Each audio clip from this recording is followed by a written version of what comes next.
Hello students, welcome to the class and today we are going to see the multiple choice questions on numerical methods. Here we are going to see the total 18 questions and these questions are very important for the GATE NET set examination and as well as for the computer examination and the university examination. So let us proceed here with example number 1. It is which of the following method is not used to solve algebraic and transcendental equations.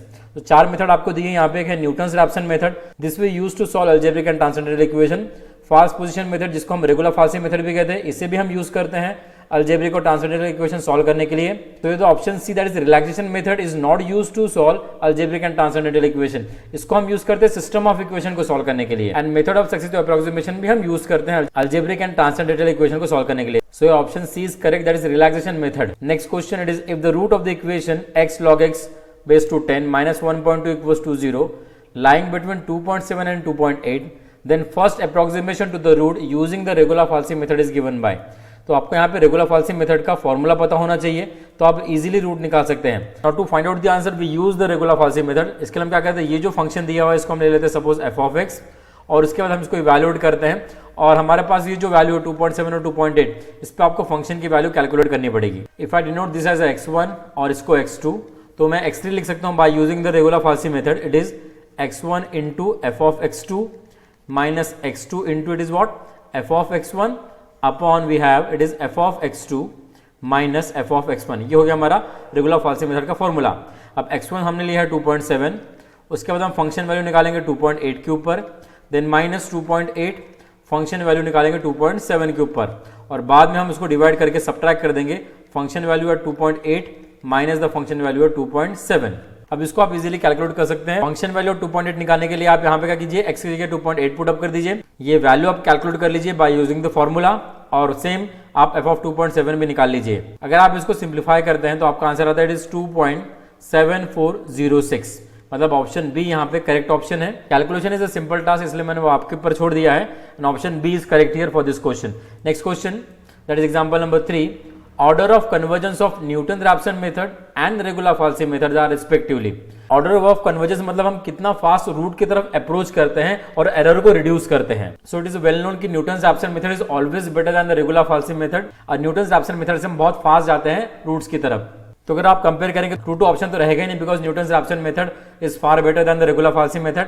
वैसे option D भी नहीं रहेगा तो option बचता है हमारे पास option B और C. तो इसमें ऑप्शन बी करेक्ट ऑप्शन है because order of convergence for the Newton-Raphson method is 2 और रेगुलर फाल्सी का that is 1.168। So this is more accurate. Next fourth question, the first approximation to the solution for the following system of equation using Gauss Seidel method with the initial approximation 0 0 0, मतलब x का value 0, y का value 0 और z का value 0।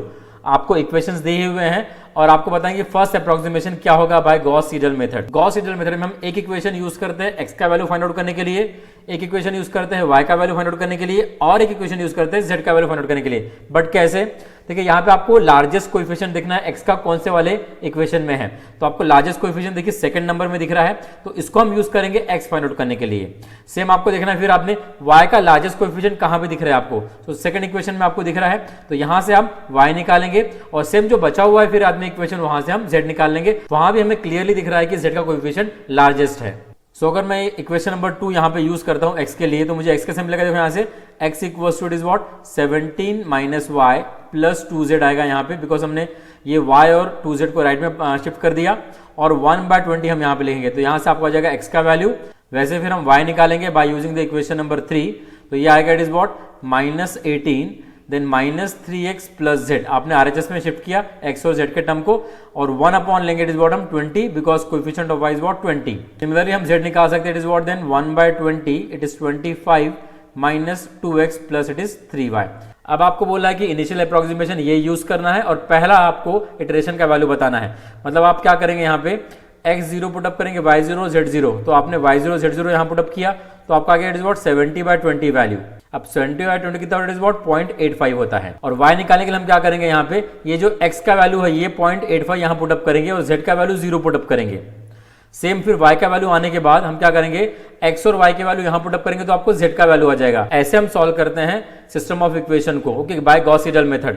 यहाँ पे अगर आप देख रहे हैं तो देखिए आपको ऑप्शन सी ही दिख रहा है, जहाँ पे x1 आपका 0.85 आ गया, मतलब आपको y1 और z1 निकालने की जरूरत भी नहीं है। यहाँ पे with the help of the value of x1 हम बोल सकते हैं कि हमारा ऑप्शन सी करेक्ट है। यहाँ पे मैं आपको एक और चीज बताऊंगा, जब भी हम इसको सॉल्व करते हैं तो इक्वेशन को डायगोनली डोमिनेंट फॉर्म में लिखते हैं। डायगोनली डोमिनेंट फॉर्म में मतलब पहले हम ये इक्वेशन लिखेंगे जिसमें x का कोएफिशिएंट लार्जेस्ट हो, फिर दूसरा इक्वेशन हम लिखेंगे जिसमें y का कोएफिशिएंट लार्जेस्ट हो, और तीसरे में हम क्या करेंगे z का कोएफिशिएंट लार्जेस्ट हो। वैसा अगर हम लिखते हैं तो हमारा जो सिस्टम है वो डायगोनली डोमिनेंट बनता है। Moving for the next question, example 5, Newton Raphson formula of successive approximation to find the approximate value of the root of the equation fx = 0 is.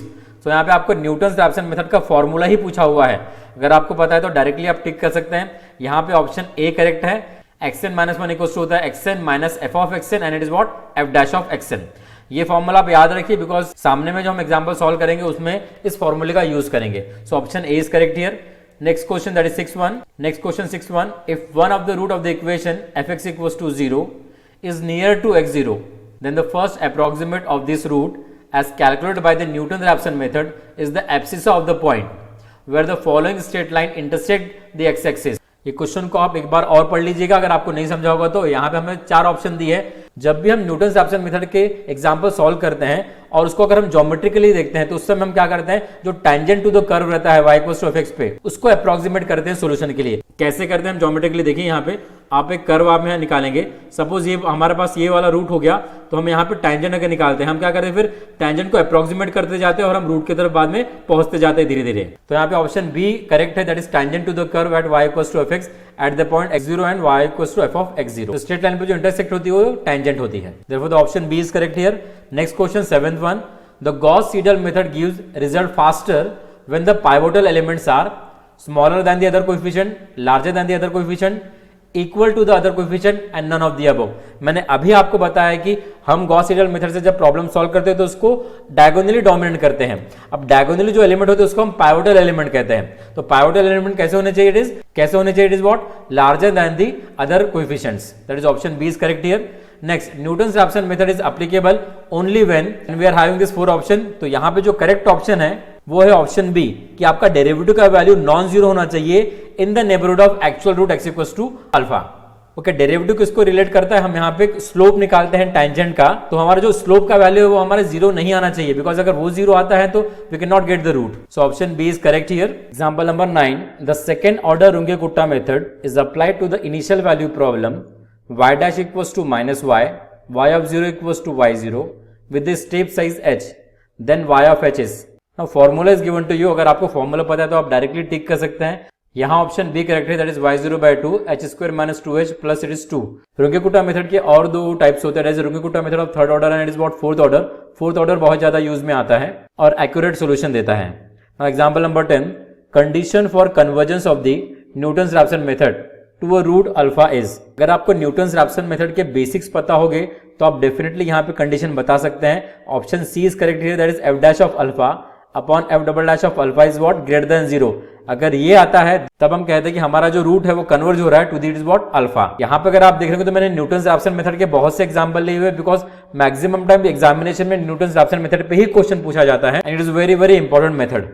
Next question it is what 11th, after second iteration of the Newton Raphson method the positive root of the equation x² equals to 3 is taking the initial approximation as 3/2। हमें ये equation को solve करना है by using the Newton-Raphson method। तो पहले तो हम इसको स्टैंडर्ड फॉर्म में लिखते हैं, इसको लिखेंगे हम x² - 3 equals to 0। यहाँ से हम f of x डिफाइन करते हैं, वो हो जाता है इज व्हाट x² - 3, और हमें इसका डेरिवेटिव भी लगता है तो हम इसको डिफरेंशिएट कर लेते हैं, ये होता है इट इज व्हाट 2x। अब आपको इनिशियल अप्रोक्सीमेशन दिया हुआ है ऑलरेडी, दैट इज 3/2, तो हम x0 ले लेते हैं उसको, दैट इज 3/2, और x1 हम निकालेंगे by using the Newton-Raphson formula, that will be given by x0 minus f of x0 and it is what f dash of x0। अगर आप यहाँ पे x0 पुट अप कर दे तो x0 क्या है, व्हाट 3/2, हमको f of 3/2 भी निकालना है और f dash of 3/2 भी निकालना है। तो therefore x1 इक्वल्स टू क्या हो जाएगा, it is what 3/2 minus f of 3/2 आप यहाँ पे पुट अप कर दीजिए आप, दिस विल बी व्हाट 3/2 का square minus 3 upon f dash of 3/2 मतलब यहाँ पुट अप कर दीजिए आप, this will be what 2 into it is 3/2। सो 2 तो कैंसिल ही हो जा रहा है यहाँ पे, this will be the 3/2 minus ये हो जाएगा 9/4 माइनस 3 अपॉन इट इज 3। इसको आप सिंप्लीफाई कर देंगे, दिस इज 3/2 माइनस, ये आ जाएगा -3/4 अपॉन 3। सो 3 यहाँ से कैंसिल हो जाएगा, तो ये हो जाएगा it is what 3/2 plus 1/4।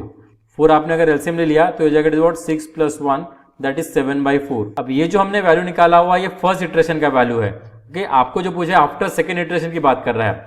Second iteration का मैं आपको आइडिया देता हूं, वो होता है what x2 = x1 minus f of x1 and it is what f dash of x1। अब x1 हमारा क्या है 7/4, आप 7/4 यहाँ पे पुटअप कीजिए, इसको सॉल्व कीजिए तो आपका आंसर आ जाएगा is what 97/56। So therefore the option B is correct here. Question number 12, Newton Raphson method converges fast if f dash of alpha is, आपको दिया हुआ है स्मॉल, लार्ज, जीरो या फिर नन ऑफ दिस। तो अल्फा क्या है हमारा, it is exact value of the root. जितना हमारा डेरिवेटिव का वैल्यू बढ़ा रहेगा उतने जल्दी हम कन्वर्ज हो गए रूट्स की तरफ। So option B is correct here. Next question, the Newton Raphson method is used to calculate cube root of 65 by solving x³ = 65. If x0 = 4 is taken as the initial approximation, then first approximation x1 is. अभी just हमने जो x1 का formula यहाँ पे लगाया था वही आपको यहाँ पे लगाना पड़ेगा, जिसमें इनिशियल अप्रोक्सीमेशन आपको 4 ऑलरेडी दिया हुआ है। आपको x1 का ये फॉर्मूला यूज करना है, x1 = it is x0 minus f of x0 and it is upon f dash of x0, और इसको आप कैलकुलेट कर लीजिए तो हमें ऑप्शन बी आएगा correct option, that is 131/32। Next 114, the value of it is square root of 12 correct to 3 decimal places by the Newton Raphson method is given by. अब आपको पूछा है क्यूब रूट ऑफ 12, तो पहले तो आप इसको अलजेब्रिक इक्वेशन में कन्वर्ट करोगे। कैसे करोगे, आप लोगे x = √12, इसका अगर मैंने स्क्वायर लिया तो मुझे मिलेगा x² = 12, और इक्वेशन हम लिख सकते देन x² - 12 = 0। ये हो गया हमारा f ऑफ x, और इसका हम फिर निकालेंगे derivative f dash of x, और उसके बाद आपको फॉर्मूला लगाना पड़ेगा x1 = x0 minus f of x0 and it is f dash of x0। अब देखिए आपको जो यहाँ पे आंसर दिया हुआ है वो 3.4 है, 3.4 है, 3.4। आंसर जो आपको दिया हुआ है वो 3.4 के करीब में है, तो यहाँ पे आप इनिशियल अप्रोक्सीमेशन क्या लेंगे, इट इज 3.4। 3.4 भी ले सकते हैं या फिर 3.46 लिया, so it will be the more correct. So here the option D will be the correct. इसे आप कैलकुलेट करके देखिए, अगर ये मैच होता है तो अच्छी बात है, अगर नहीं होता है तो then none of this will be the answer. Actually यहाँ पे जो आंसर आता है क्यूब रूट ऑफ 12 वो आता है 3.46, इट इज 41, तो ऑप्शन यहाँ पे कहीं पे नहीं है, सो देयरफॉर आंसर यहाँ पे क्या आ गया, none of this. Next question, it is 15, if 3 is taken as an approximate root of the equation x³ - 30 = 0, then better approximation by the Newton's-Raphson method is।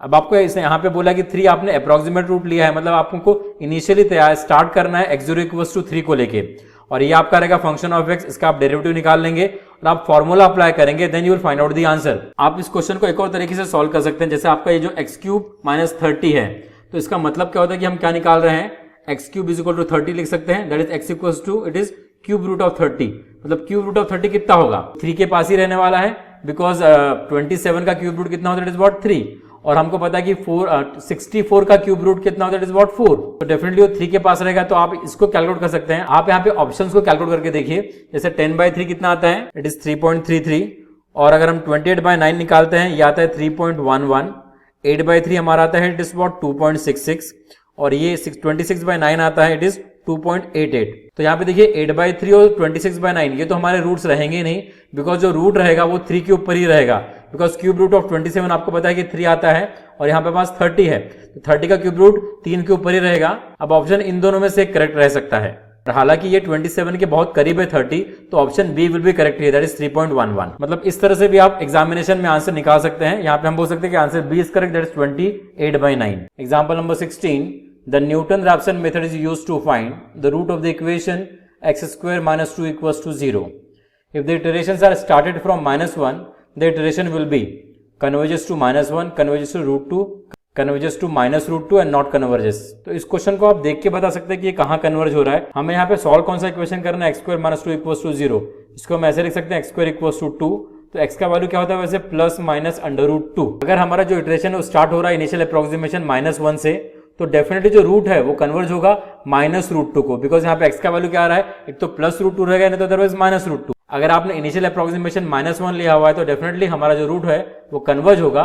यहाँ से आपको पता होगा कि आपको हर जगह फॉर्मूला लगाने की जरूरत नहीं है, इंस्पेक्शन से भी आंसर्स आते हैं, तो ऑप्शन सी यहाँ पे करेक्ट है। Next question, the order of convergence in Newton-Raphson method is, तो ये ऑलरेडी हमने ऐसा क्वेश्चन डील किया हुआ है। ऑर्डर ऑफ कन्वर्जेंस न्यूटन का होता है, इट इज अबाउट 2। अभी ऑर्डर ऑफ कन्वर्जेंस क्या होता है, ऑर्डर ऑफ कन्वर्जेंस हम 2 क्यों कहते हैं, क्योंकि न्यूटन-रैप्सन मेथड में क्या होता है, जब subsequent error at each step is proportional to the square of the previous error. हम क्या बोल रहे हैं, subsequent error at each step is proportional to the square of the previous error. इसलिए हम कहते हैं कि order of convergence Newton Raphson method कितना है, it is about 2, because यहाँ पे जो error reduce होता है वो square से reduce होता है, इसलिए ये मेथड बाकी मेथड से बहुत अच्छी मेथड है अलजेब्रिक और ट्रांसेंडेंटल इक्वेशन सॉल्व करने के लिए। तो ऑप्शन ए यहाँ पे करेक्ट है। Question number 18, Newton Raphson iteration formula for finding the cube root of C where C is greater than 0 is given by. देखिए आपको यहाँ पे न्यूटन रैप्सन मेथड का फॉर्मूला अप्लाई करना पड़ेगा। वो क्या होता है, देखिए it is xn minus 1 equal to, हम लिख सकते हैं xn minus it is f of xn and it is f dash of xn।